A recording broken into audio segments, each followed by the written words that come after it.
Okay, good day guys. I'm going to do a quick tutorial on how to tie toothproof wire. We're using 27 pound toothproof wire here. Very easy to use. The thicker it is, the harder it is to bend.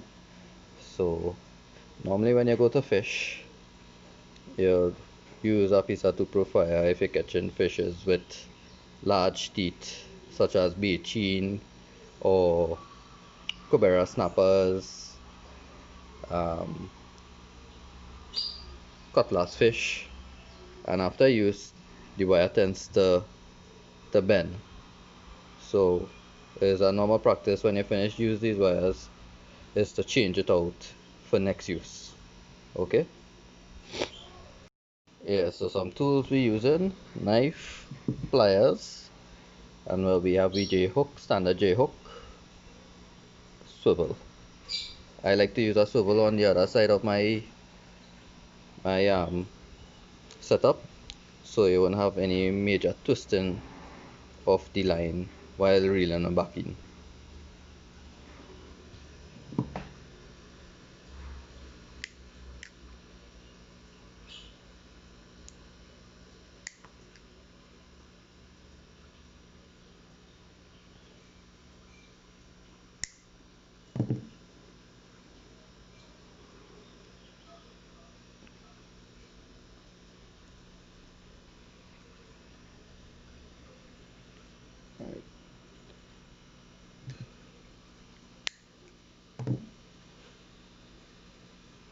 Right, so normally I just use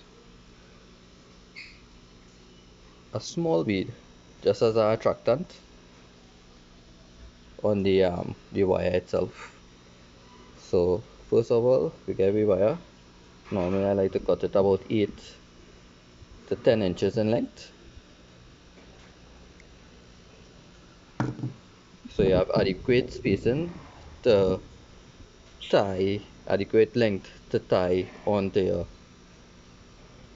equipment, right? So normally what I do, leave about 2-3 inches on the side, bend it to the point where it enter the swivel, hold the two wires together and twist for about 5 times. Right, 3, 4, 5. Right, so when you finish, it should look something like this. Right, once you get that 5 twists, then you hold the end at a 90-degree angle and spin to lock it off. So this piece is actually what locks off the um, the tie that you did initially, and you're doing this about 5 to 6 times. Right, so when you finish, your tie should look like that. Okay, I know it's a little hard to see, but that is how it's supposed to look when you finish. Right, the excess wire, you take your pliers and cut it off and fold back the little edge that remain, because that will trick you very hard if you leave it exposed or if you're running your hand on the line. Better thing is to get a nippers and trim it off.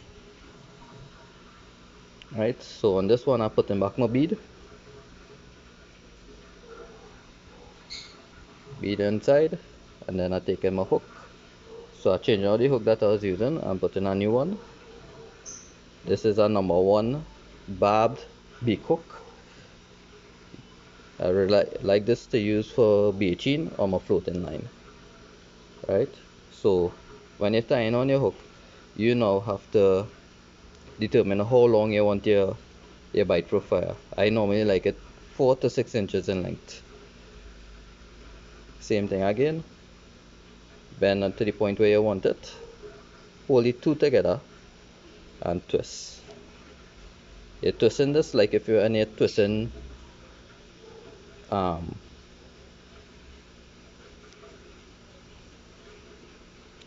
cutlass wire when you're tying your fencing, or if you're tying steel, same principle. The nearest addition is the lock off part, which is the part to the back,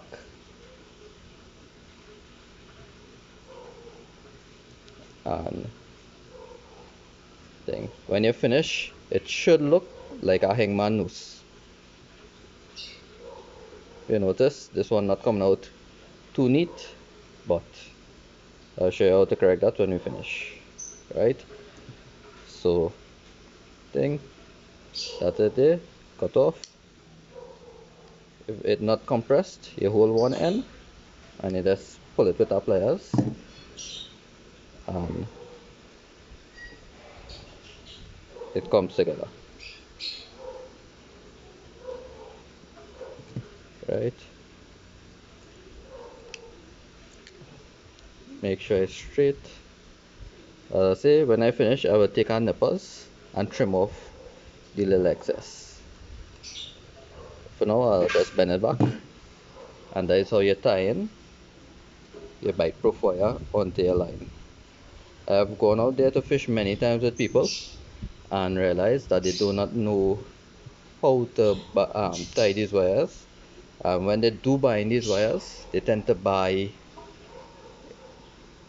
wires of high weight capacity. So the wire that I am using is 27-pound stainless steel wire, right? The stainless steel wire is a little stronger than the copper wire, and easier to use. Men have come out there with 30-40 pound wire. Those wires are very hard to bend, so please be guided. Use what you think you could use, and accordingly to what type of fish you're fishing. If you're going for big fish in the north coast, or big fish on the whole, then you need the bigger strength bite proof wire. Yeah, get those to suit, and get equipment to help tie the wire. This knot that I'm using is a uni knot. Simple, fast, and easy way to tie on your line when you finish.